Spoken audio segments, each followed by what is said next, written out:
Sekilas jembatan ini terlihat biasa saja.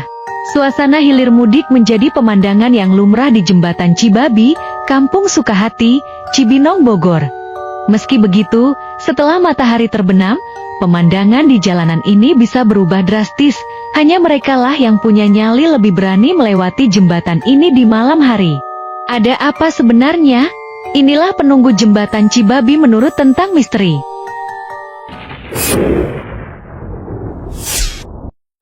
Keberadaan jembatan ini sebenarnya punya peran penting sebagai akses penghubung dua kampung, yaitu Kampung Muara Beres dan Bojonggede. Meski begitu, jembatan ini hanya muat dilintasi kendaraan roda 2 dan pejalan kaki. Berdiri sejak tahun 1970, jembatan Cibabi awalnya hanya berupa bambu biasa. Bahkan jembatan ini pernah ambruk beberapa tahun silam. Tetapi musibah itu membawa serta sebuah fenomena aneh. Tak jauh dari lokasi ambruknya jembatan, muncul tanaman pisang yang tumbuh dengan tiba-tiba. Cerita ini kemudian berkembang luas, hingga menyedot perhatian banyak warga luar untuk datang melihatnya. Dari kedatangan pengunjung, akhirnya banyak donasi yang bisa dikumpulkan untuk membangun ulang jembatan Cibabi. Pisang emas itu yang bentuknya aneh dah, Pak. Adanya di daerah Muara Beres, memang orang sana yang sengaja dibikin apa ya? Waktu itu sempat banyak yang lihat ya, pada orang lihat pada ngasih sodako gitu. Akhirnya uangnya untuk pembangunan jembatan ini. Udah punah, Pak. Dia cuma berapa minggu. Area sekitar jembatan dulu tidak sesempit ini, bahkan lebih menyerupai kolam yang dalam. Di tempat inilah dulu orang-orang memandikan babi peliharaannya. Tapi sekarang tak ada lagi sisa-sisa peternakan babi di daerah ini. Daerah babi namanya tadinya Kedung, namanya Kedung itu tempat. Tempat itu semua kali ini ada namanya. Nah, ini Gedung Sebabi. Dulunya kata orang dulu sering orang mandiin babi, dipanggil Gedung Sebabi. Tetapi cerita tentang keangkeran lokasi ini memang sulit untuk diabaikan. Tak terhitung beberapa kejadian di luar nalar terjadi di jembatan ini. Menurut Nurjali selaku ketua M, warga dari luar kampung juga tak luput dari gangguan tak kasat mata saat melintas di jembatan Cibabi. Salah satu kejadian bahkan menimpa pengemudi ojek online yang seperti tersesat di sekitar jembatan. Beli beras dari toko, katanya udah dianterin ke rumahnya, ketahuinya belum sampai. Gitu. Dia ditanyakan lagi, kata dia udah dianterin gitu. Beli beras 1 karung itu dianterin, katanya udah sampai ke rumahnya, tapi dia tangannya belum sampai, ada gitu. Ya tukang ojeknya balik lagi. Ya begitu dia lihat, ya begitu rumah itu. Dari beberapa kejadian di luar nalar tersebut, Suhendar menuturkan, beberapa pengendara terdengar membunyikan klakson sebelum melewati jembatan ini, entah sebagai permisi ke penunggu gaib, atau memberikan isyarat ke pengendara lain. Kalau lewat sini harus paling tidak membunyikan klakson, Mbak. Paling kagak kalau di waktu sore. Entah kebetulan atau tidak, Suhendar menyebut beberapa kali kendaraan pernah mogok akibat tidak membunyikan klakson. Mati dengan tiba-tiba didorong nggak nyala. Tiba-tiba kalau udah di atas didorong, dia bisa nyala lagi. Itu kejadiannya dia, katakanlah dia apa, bulu romai pada merinding kan gitu. Waduh, ada apa ini kan gitu.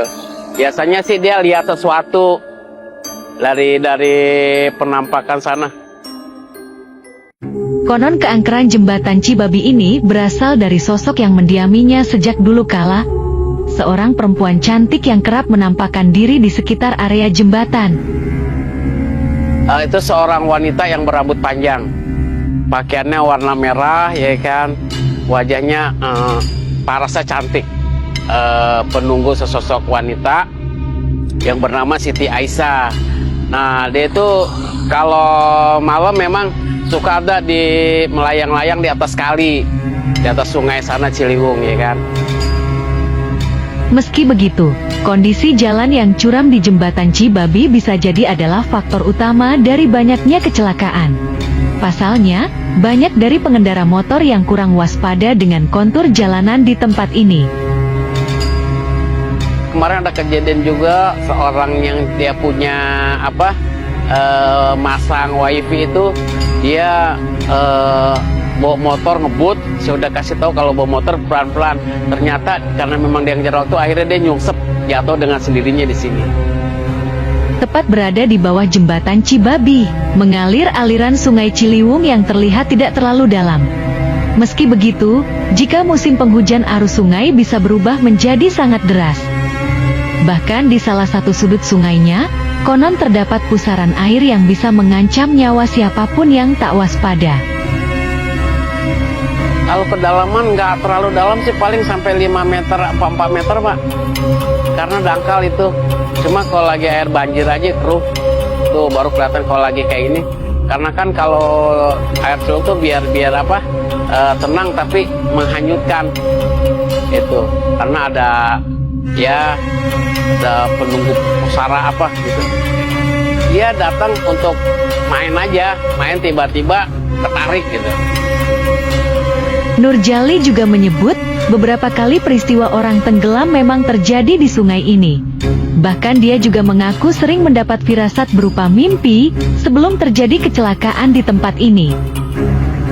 Ya paling kejadian banyak sih, yang kanyut, yang kelam. Tempo-tempo kalau gedung itu ada yang minta, dia minta. Saya pernah malamnya mengalami, dikasih tahu bahwa besok ada yang pesta sini, jangan diganggu. Ini dikasih sana, gedung dok namanya. Begitu saya sampai ke sana, orang begini nyuruh, akhirnya saya diputer Pak, pulang, muntah-muntah saya. Dia pakai tim SAR, dicari sampai akhirnya nggak ketemu, adanya udah di Depok. Tak hanya itu saja, menurut Nurjali di lokasi ini sering terlihat penampakan buaya misterius. Tidak ada yang bisa memastikan apakah buaya tersebut makhluk gaib atau hewan sesungguhnya. Diyakini, makhluk itulah yang menjadi penunggu dasar sungai Ciliwung. Dipanggilnya bukannya buaya, di sini mah lembu gitu. Kalau kena lembu itu, kita turun, licin, nggak dipegang, nggak bisa ditangkap kita, licin kayak belut. Tak jauh dari lokasi jembatan Cibabi, berdiri sebuah bangunan rumah yang sudah 50 tahun tak berpenghuni. Menurut cerita yang beredar, rumah tersebut menjadi terbengkalai setelah pemilik rumah meninggal dunia. Kisah seram kemudian mencuat, sehingga warga enggan untuk mendekati rumah tersebut. Dia punya kosong, jadi orang tuanya itu ajinannya mati, meninggal. Dia punya rumah di atas, dia meninggal, anaknya nggak diurusin tuh rumah. Ada pernah ngeliat gitu, paling kelebat-kelebat aja. Waduh, di situ banyak sejarahnya Pak. Saya juga ikut. Karena memang rumah yang situ udah lama ya, rumah kosong itu. Dulu ada penghuninya, nenek-nenek. Itu berambut panjang, itu memang keluarga kita juga. Iya, betul. Di situ memang ada istananya dia. Terlepas dari segala mitos angker, sesungguhnya manusia telah diciptakan sebagai makhluk paling utama. Oleh karena itu, takut sebenarnya bukan menjadi pilihan ketika bersinggungan dengan makhluk gaib.